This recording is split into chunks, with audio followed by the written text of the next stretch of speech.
নমস্কার বন্ধুরা, রিয়ার কিচেনে আপনাদের সবাইকে স্বাগত জানাই। আমার আজকে রেসিপি পটল চিংড়ি। আপনারা অনেকবার চিংড়ি মাছের অনেক রকম রেসিপি বানিয়ে থাকবেন, তবে একবার হলেও চিংড়ি মাছের এই রেসিপিটা বানিয়ে দেখবেন, আপনাদের অবশ্যই ভালো লাগবে। প্রথমে আমি একটি টমেটো এইরকমভাবে কেটে নিয়েছি। 200 গ্রাম পটল আমি এইভাবে কেটে নিয়েছি।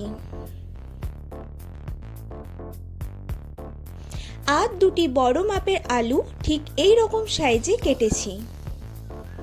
এবার কড়াইয়ে সর্ষের তেল দিয়ে দেব। তেলটা গরম হয়ে গেলে মিডিয়াম ফ্লেমে পটলগুলো ভেজে নেব।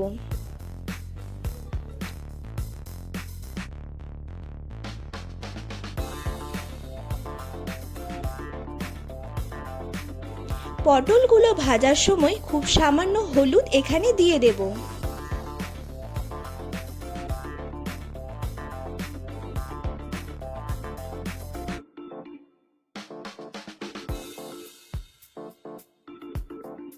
পটলগুলো লাল লাল হয়ে গেলে তুলে নেব।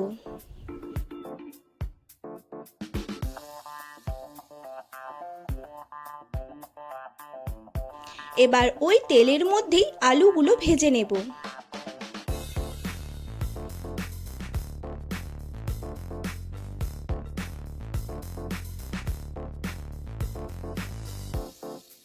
কিছুটা লবণ এখানে দিয়ে দেব।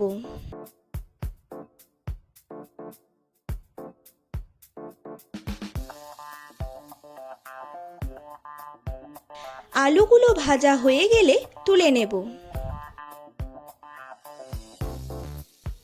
এবার চিংড়িগুলো ভেজে নেবার জন্য কড়াইয়ে পরিমাণ মতো তেল দিয়ে দেব।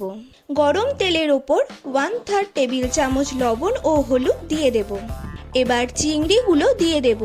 এখানে আমি 200 গ্রাম কুচো চিংড়ি নিয়েছি।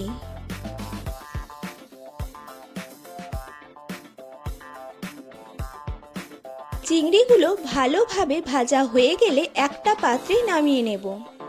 এবার রেসিপিটি বানানোর জন্য কড়াইয়ে সাদা তেল দিয়ে দেব। তেলটা গরম হয়ে গেলে দিয়ে দেব একটি শুকনো লঙ্কা, একটি তেজপাতা, দিয়ে দেব একটি দারচিনির টুকরো, একটি এলাচ ও দুটি লবঙ্গ।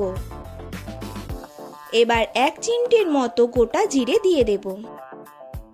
এরপর একটি কুচিয়ে রাখা পেঁয়াজ দিয়ে দেব। পেঁয়াজগুলো ভালোভাবে ভেজে নেব। এবার টমেটো কুচিগুলো দিয়ে দেব। এবার সব কিছু আরও একবার ভেজে নেব। এবার সমস্ত মশলাগুলো দিয়ে দেব। এখানে আছে 1 টেবিল চামচ কাশ্মীরি লঙ্কা গুঁড়ো, 1 টেবিল চামচ হলুদ, 1 টেবিল চামচ চিনি, 1 টেবিল চামচ করে আদা ও রসুন বাটা, 1 টেবিল চামচ জিরে বাটা। এবার এইগুলো ভালোভাবে মিশিয়ে কষিয়ে নেব। বাটি ধোয়া জলটা এখানে দিয়ে দেব।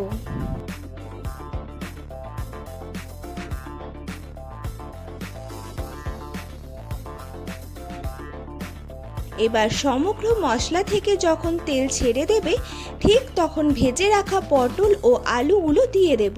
এবার মশলার সাথে ভালোভাবে মিশিয়ে কষিয়ে নেব।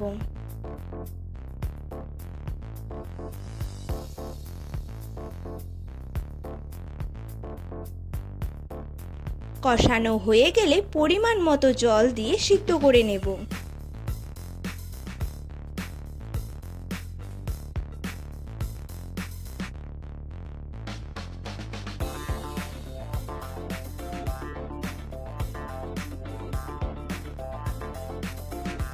এরপর একবার ফুটে গেলে ভেজে রাখা চিংড়িগুলো দিয়ে দেব এবং ভালোভাবে মিশিয়ে আরও 4 মিনিটের মতো ঢাকা দিয়ে ফুটিয়ে নেব।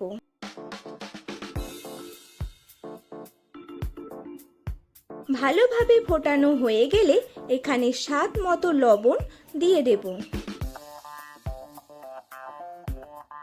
সবার শেষে কিছুটা গরম মশলা ছড়িয়ে রেসিপিটা শেষ করব।